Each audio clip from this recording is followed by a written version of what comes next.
Badminton में इस technique से शटल को मारना इलीगल है। मगर क्यों? दरअसल इस टेक्निक को स्पिन सर्व टेक्निक कहा जाता है, जिसमें प्लेयर शटल को हिट करने से पहले शटल को अपनी उंगलियों से स्पिन करके फिर हिट करता है। और इससे होता ये है कि शटल को हिट करने पे ये हवा में रेंडमली उड़ने लगता है, जिससे ओपोनेंट ये जज नहीं कर पाते कि शटल को कब और कहाँ हिट करना है, और इतने में ही वो शॉट को मिस कर देते हैं। लेकिन ओपोनेंट अगर इसे समहाउ हिट भी कर लेता है तो तब भी चांसेस ज्यादा होते हैं कि शटल नेट में फंस जाएगा। तो इस खतरनाक टेक्निक को इन्वेंट करने का क्रेडिट जाता है डेनिश प्लेयर मार्कस रेनशो को, जिसने 2023 में इस मूव को पोलैंड के एक टूर्नामेंट में शोकेस किया था। और देखते ही देखते ये मूव बहुत जल्दी फेमस हो गया, जिस वजह से हर दूसरा प्लेयर ज्यादा से ज्यादा पॉइंट्स गेन करने लगा। मगर इन चीटर की खुशी ज्यादा देर तक नहीं टिकी, क्योंकि BWF ने इस मूव को एक फॉल कंसिडर किया और इसके गेम पर नेगेटिव इम्पैक्ट की वजह से इस मूव को 2023 में परमानेंटली बैन कर दिया।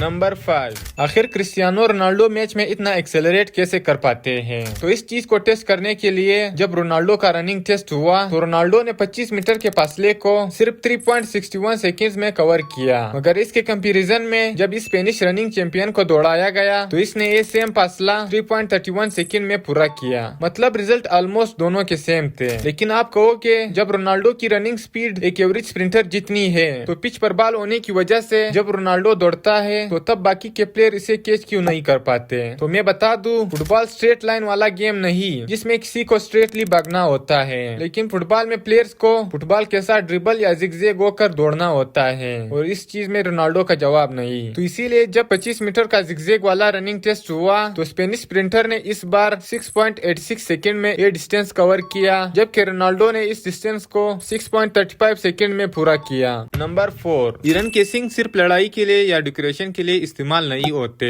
बल्कि ये चाइनीज लोग इससे ऐसी चमत्कारी चीज बनाते हैं जिसे देखकर आप लोग भी कहोगे नाइस।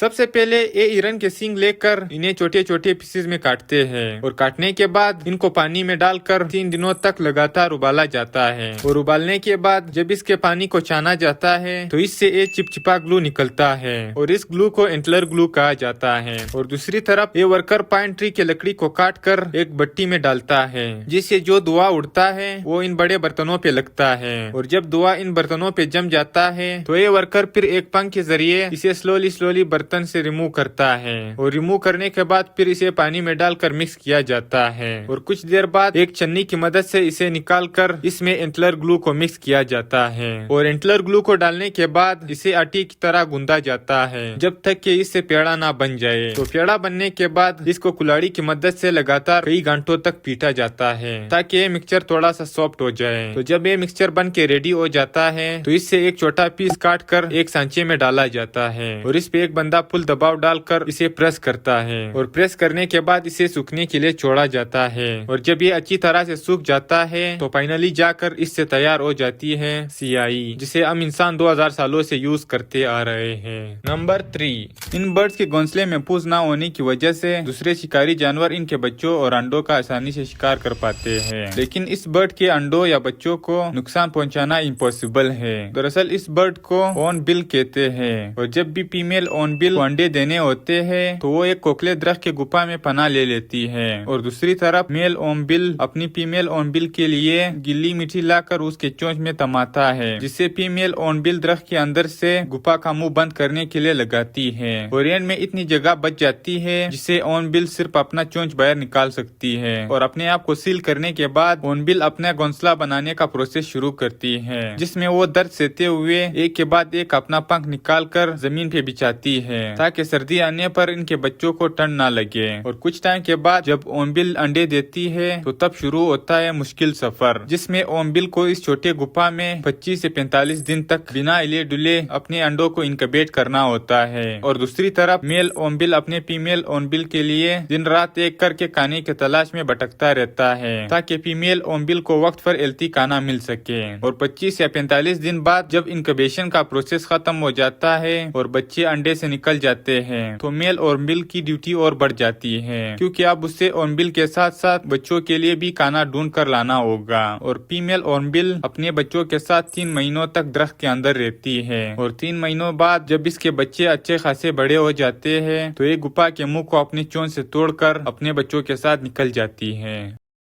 नंबर 2, ये है दुनिया का सबसे कम खर्चे वाला प्लेन, जिसे चलाने के लिए ना पेट्रोल की जरूरत पड़ती है ना ही किसी बैटरी की। बस अगर जरूरत पड़ती है तो सिर्फ एक चोटी की और इंसान की एक चोटी दौड़ की, फिर ये खुद ही हवा में मक्खन की तरह उड़ने लगता है। दरअसल इस प्लेन को आर्किपेट्रिक्स कहते हैं, जिसे कार्बन फाइबर से बनाया गया है, जिस वजह से ये हल्का होने के साथ साथ मजबूत भी है और इसीलिए इसको कोई भी एवरेज बंदा उठा पाता है। और जब बारी आती है इस प्लेन को उड़ाने की, तो इसे उड़ाने के लिए 2 तरीके हैं, जिसमें पहले एक बंदे को इसे कैरी करके एक चोटी से दौड़कर जंप करना होता है, जिससे ये प्लेन खुद ही मोमेंटम पकड़कर उड़ जाता है। और दूसरा तरीका ये है कि इस प्लेन पे कोई इलेक्ट्रिक मोटर और प्रोपेलर लगाकर इसे बाकी प्लेन्स की तरह भी टेक ऑफ कर सकता है। और जब ये प्लेन हवा में होता है तो इसको हैंडल और पेडल के जरिए कंट्रोल किया जाता है। और हवा में एंजॉयमेंट करने के बाद जब इसे लैंड करने की बारी आती है तो अगेन इसे पैरों के सारे भी लैंड किया जाता है। और अगर कोई ऐसा नहीं कर सकता तो इसे बाकी प्लेन्स की तरह भी लैंड किया जा सकता है। और इस प्लेन की सबसे खास बात यह है कि इसको राइड करने के बाद इसे पार्ट्स में डिवाइड करके कहीं पे भी रखा जा सकता है। नंबर 1,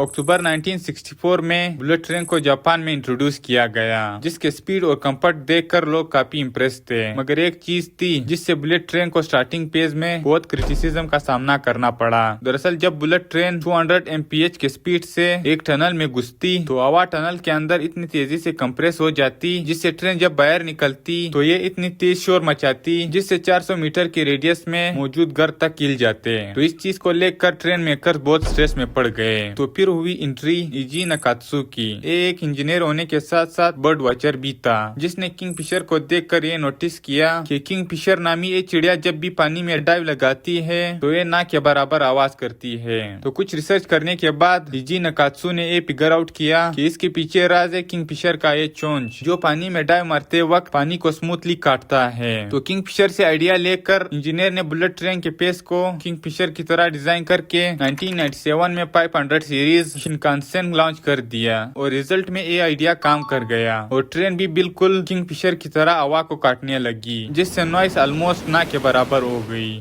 तो आज के लिए बस इतना ही, मिलते हैं इंशाल्लाह अगली वीडियो में।